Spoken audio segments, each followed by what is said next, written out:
I found out today that we lost $792.50. Let me tell you what happened. Lydia and I entered to win a draw. Manitoba Chicken Producers occasionally puts out a draw to win quota to run broiler barns or breeder barns. In this case, 6 barns were up for a draw, and it costs $787.50 to enter the draw and $5 for the bank draft, and there's no way to recuperate that money if you don't win. And apparently, I heard today that there were 450 applicants approximately, which puts any given applicant's chances of winning at extremely low. So I did tell Lydia that I was rather going to spend the almost $800 for the chance to win the quota rather than not do it. I knew the chances of winning were extremely slim and I'd most likely lose the money, but I'd rather give it a go and lose at it rather than not do it and then always kick myself for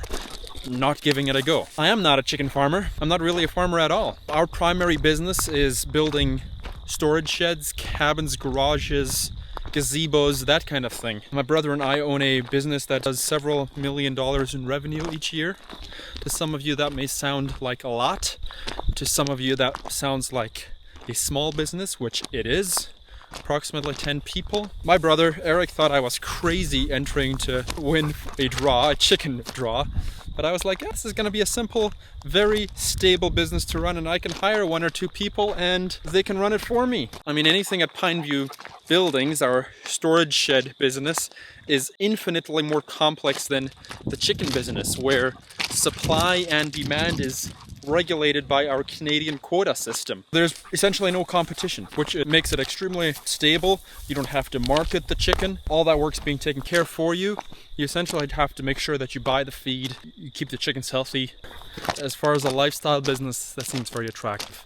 Anyway, Lydia and I, we live on 80 acres, and I had dreams of building that barn right over here. Let me show you. We have lots of open land, pasture. Here's a bit more of our driveway. We have a long driveway. This whole time I was talking, I was walking down our driveway, which is more than a quarter mile long. And so there you have it. That's been the story of my life. I've tried all sorts of things, including trying to win the chicken draw, and lost $800 at it almost. Lydia wanted an espresso machine for quite a few months, maybe a year already, and we've been putting it off because we don't have a lot of spare cash at all. And even the $800 came out of an account that isn't well stocked. And so I told Lydia that if we do not win the chicken quota, I will buy her an espresso machine. And so today we spent $200 on a cheap espresso machine off of Amazon, but it should do the job for a year or two and make us some lattes. So we're looking forward to that.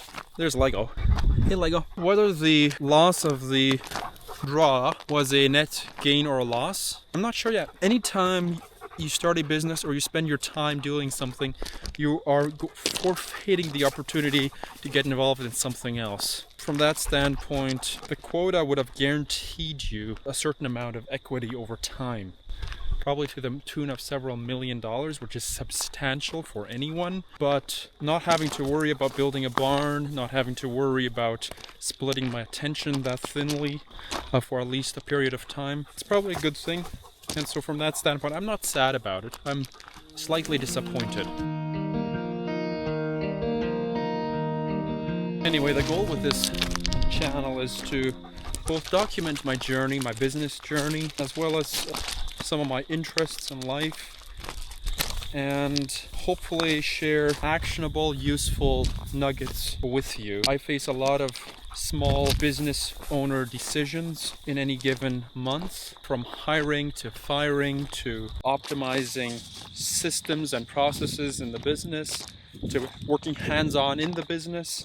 Like on Tuesday we're booked to spray foam a project. Sometimes I get into the nitty-gritty, into the dirty stuff as well, which I enjoy, and I just want to document that journey and share it with you. And hopefully 10 years down the road I can look back on it and say that was a fun ride, which it is. It's both challenging and fun. Hard isn't always bad. In fact, hard is often times a good thing. And I don't think I introduced myself earlier. My name is Simon. Simon Says is what I often tell our customers. It's really, really windy right now. I invite you to introduce yourself in the comments. below. Tell me who you are, whether you're running a business or not, whether you're interested in business, and hopefully I can get to know some of you. Hey Lego! Hey Lego! Attaboy! And I should say, if there's nothing else that I get out of this journey besides being able to express my thoughts clearly and document the journey, that's all I'm looking for. If it yields more results than that, I will just be very happy and grateful. Alright, that'll be a wrap for today. Tomorrow's Monday and I'm looking forward to sharing my journey with you. Tomorrow I'll probably spend some of my day in the office and potentially spend part of my day prepping for Tuesday.